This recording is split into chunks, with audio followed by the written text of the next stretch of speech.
Sub registrar আমি সমিতি এটা কি আমার কাজ? আমার কাজ আমি এজলাসে বসবো, আমাকে যদি সরকারি চালান ঠিক মতো আছে কিনা, আমাকে যে সমস্ত কাগজপত্র সাপ্লাই দেওয়া হয়েছে সেই কাগজপত্র ঠিক আছে কিনা তাৎক্ষণিক সিদ্ধান্ত নিয়ে আমি দলিল রেজিস্ট্রি করি।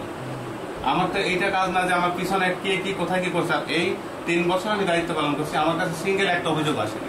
আপনারা বলতে পারতেন যে সাব রেজিস্ট্রারের কাছে অভিযোগ দেওয়া হয়েছে এই দলিল লেখকের বিরুদ্ধে, এই নকল নথির বিরুদ্ধে, আপনারা ব্যবস্থা নেননি কেন? একটা সিঙ্গেল অভিযোগ 3 বছরে কারো বিরুদ্ধে আমার কাছে আসেনি। তা আপনারা হুট করে এসে বলতেছেন যে আপনি দুর্নীতিবাদ, আপনি আপনারা কাল থেকে চলে যান। এটা কি মব জাস্টিস না? আপনারা সিন্ডিকেটের বিপক্ষে, আমিও সিন্ডিকেটের বিপক্ষে। তারই পদক্ষেপ হিসেবে কিন্তু আপনাদের সাথে একটা বলি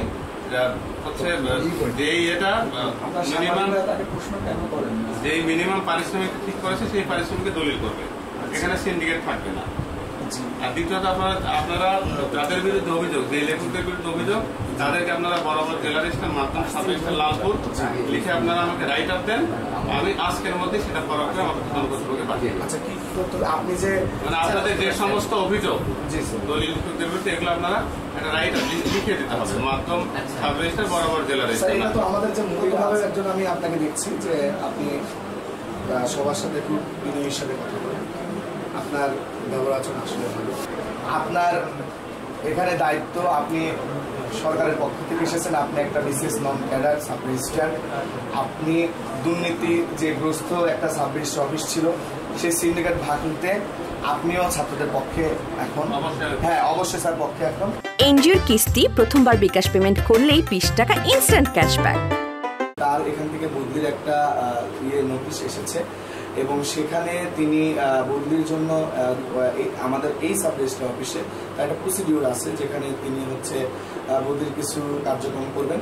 এবং যেদিনকে এখানে আন্দোলন করা হয় সেনাবাহিনীর ক্যাপ্টেন মাউন্ট স্যারের এবং এসিলেন স্যার এবং আরও ছিলেন ওসি স্যার আমাদের লালপুর থানার, ওনাদের সামনে উনি একটা স্টেটমেন্ট দেয় যে তাদের চাপে পড়ে তিনি এই কাজগুলো করেছেন।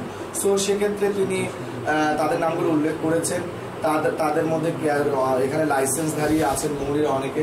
তো সেই প্রসিডিউরটা উনি কিভাবে করবেন তাদের লাইসেন্সের বিষয়ে, সেটা তার আইনগত বা অফিসিয়ালি যেগুলো আছে সেগুলো তিনি করবেন। বাট তিনি এখানে জনগণের কিছু ভোগান্তি, যেমন মৌরিবারটা 1 মাস ধরে এখানে বন্ধ, সেক্ষেত্রে এখানে রেজিস্ট্রারি হচ্ছে না। সেক্ষেত্রে এখানে তো 1 মাসে অনেক ধরনের জমির দলিল এখানে জমা হয়েছে।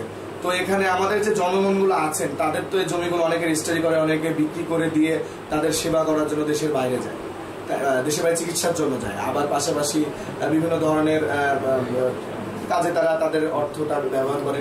স্যার এখনো 7 তারিখ পর্যন্ত আছে তার কার্যক্রম চালাবেন এবং স্যার এখানে লাইসেন্সধারীদের বিষয়ে যে প্রসিডিউরটা আছে আইনগতভাবে সেটাই তিনি করতে এসেছেন।